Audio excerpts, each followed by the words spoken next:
life kasama si aking Sachi. Ngayon, kukuha muna ako guys ng Milo. Milo natin na kailangan, lugi negosyo. Tayo lang naman yung dakilang tambay guys, kaya wala na tayong ibang gagawin kundi mag-video pa. Hoy! Yung aking ano! So, first thing in the morning, napaka-pale, napaka-haggard kasi kagigising ng person. Iinom muna tayo ng Milo. At syempre, tetemplahin ko lang muna. Nakatempla na ako, pero lalagyan ko lang muna siya ng malamig na tubig kasi it's so hot! O, ayan, ganito magtempla ng Milo, ha? Yan. Tapos, syempre, kukuha ako sa ref ng malamig na tubig. Ay, bakit yan? May brand yan.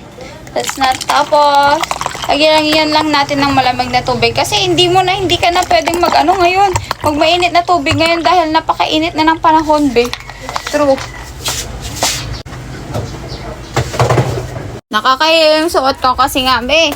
Bagong gising ako, ganito ako sa bahay. So, kung ano yung nakikita nyo, yun na yun. Tapos, ibibigay ko lang kay Sachi yung isa. Sachi, hi, this is my baby. Wow. Are you my baby? Oh, that's yours. Okay, I'll just get a straw, okay? So, this is the straw. Ilagay natin dyan, Oh, okay. You want tinapay? So, this is the pandesal. Nakakabili kaninang morning. Oh, bigay ko lang sa kanya, Wowie! Wow, diba? Very good. She's 2 years old. Yan. Tapos ako, syempre, inumin ko yung sariling akin. Ha? Kung ano yung nakikita nyo, eto na yun. Eto na ako. Hindi ako masyadong kaartehan. Kala nyo lang talaga maarte ako, pero hindi talaga. Sana all. Tapos, eto yung aking aso. Chanel. Tapos, ang pupunta si Dior. Ayan, shredding time nila, guys. Tingnan mo naman. Diba?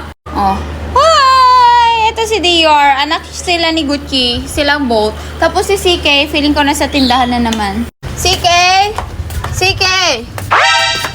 Ayan siya. Nasa tindahan. Tutok siya sa fan. Napakainit ng panahon talaga ngayon.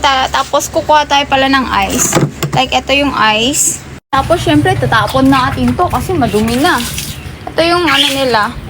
Tubig nila.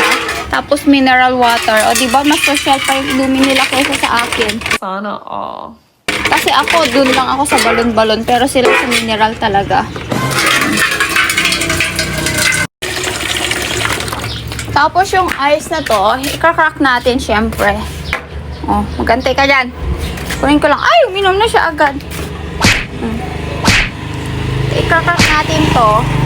Tapos, ilagay natin to sa buong inumin nila. Woo! It's so hot. Ayan. Para sa ganon, malamig yung kanilang tubig. Siyempre, kasi ang pangit naman pag mainit na nga. Mainit pa yung tubig nila, di ba? So, this is our daily routine. Huwag niyong pansinin yung aking kasi wala naman nakikita dyan. By the way, kukuha pala ako ng liver. Ito yung pagkain ng aso. Ulam nila to, be, with dog food. Sana all. Kasi baka nagutom na tong mga to. Oy, dito kayo sa loob, be. Tapos, ayan lang si Sachi. Diba? Pasensya na't mahirap lang ang first son, be. Kaya kung ano lang nakikita nyo, yun na yun. Walang eme. Walang arte. I hate maarte. True. Mas okay yung nag-i-start sa ganito kaysa sa magmumukhang mayaman pero wala naman talaga.